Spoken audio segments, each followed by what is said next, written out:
As a psychotherapist, a lot of times I do pre-marriage counseling. And what happens in that pre-marriage counseling is many times one of the couples, one of the partners will tease the other one about being too picky or having such high standards. And they often will refer that question to me. Hey, Mary Jo, what do you think? Can you be too picky? Yes, you can. You can be too picky in judging the wrong things. And I'm going to go through some things, first of all, that I think are worthwhile to be picky about, especially if this is going to be your life partner. So, pickiness is necessary in romantic relationships to some extent. I mean, a little bit. If you don't have any standards, then I would be concerned about that. Extreme pickiness, though, can be harmful to your relationship. When it's moderate, it's healthy because you have certain things about you that you know you'll do better, you'll work better, you'll love better with someone who shares some of those. And healthy pickiness also involves integrating like enduring emotional traits along with making rational considerations, like using your brain. I know a lot of songs are about the heart, and people have told me you'll just know when you find the right one. The heart knows all. If you trust that heart, the one thing I can guarantee you of is you're going to have problems. This is more of a romantic intuition gut feel. It has a happy ending. And when people trust that, they put too much faith in that, those relationships don't usually last. And if they do, I see them in my office and they're not working out well. So let's go through some traits that I think are really important and what you should look for or be picky about in a relationship. Okay, so let's go with the first one, looking for suitable rather than a perfect partner. Now, when I think of finding a perfect partner, I think of most of us who have these ideals. Oh, he's going to be tall, dark, handsome, or she's going to be blonde, thin, and those kinds of things. They're the things you see on Instagram or social media where you find a perfect partner and you start comparing. Like your partner may have bad teeth and you're comparing in your mind the whole time. My God, if they got those teeth fixed, they'd look so much better, or they're not as attractive. Okay, that's a pickiness that's coming from a romantic sense, a lust sense, an attraction. Not saying it's not important. I'm just saying in finding a life partner, I would much rather have you focus on who is more suitable for you. Without comparing them to somebody else or how somebody else looks, what's more suitable to you? I mean, you might look at somebody and think, okay, I like a man in a suit. But if most of your weekends are out, you like hiking, you like doing everyday things, you really, one of your love languages is somebody who does tasks of service, then that guy wearing a suit might be great to look at. But as far as a natural, suitable partner to you, not so much. They might look good on paper, but when you get them home and you're really living a life with them, it's very different. And I want to alert you to that. Focusing on deal breakers and deal makers.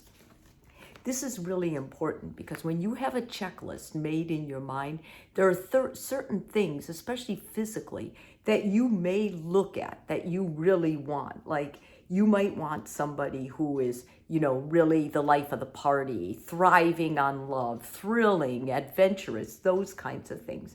But when you're really choosing someone who is a partner, I want you to think more of these things. Is this person got a generosity of heart and mind and spirit? The reason is because your sex life is very attached to one's generosity. If you marry someone who is frugal or cheap with money, I can guarantee you they will not be a good lover in the bedroom either, and they won't be generous with empathy and doing tasks of service for you or anyone else. Are they respectful? How do they treat waiters? Are they wise? Do they value wisdom? Or do they just talk and they say anything and they don't listen to people of wisdom or well-read people? Is there an attraction? Is there a sense of humor? Do you like the way they wrinkle their nose?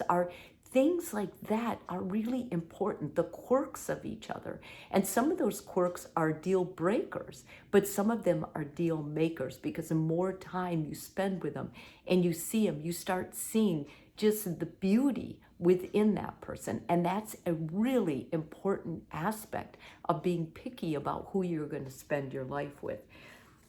Intuition combined with rational considerations.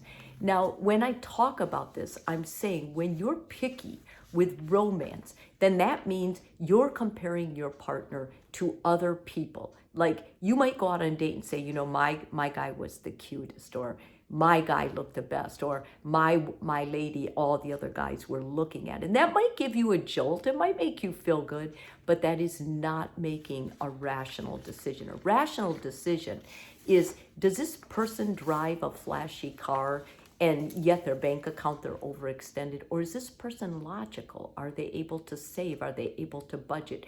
Do they understand the minute you drive a car off the lot, it loses appreciation? In fact, it's depreciating the moment you sign the line.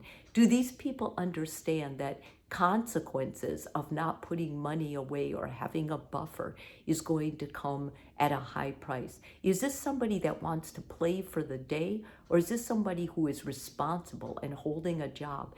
These are very logical things. And you might say, well, what is it? All about money and ambition for you, Mary Jo? No, but it's important, if this is a life partner, that you understand this person is going to be helping you create a life you both love.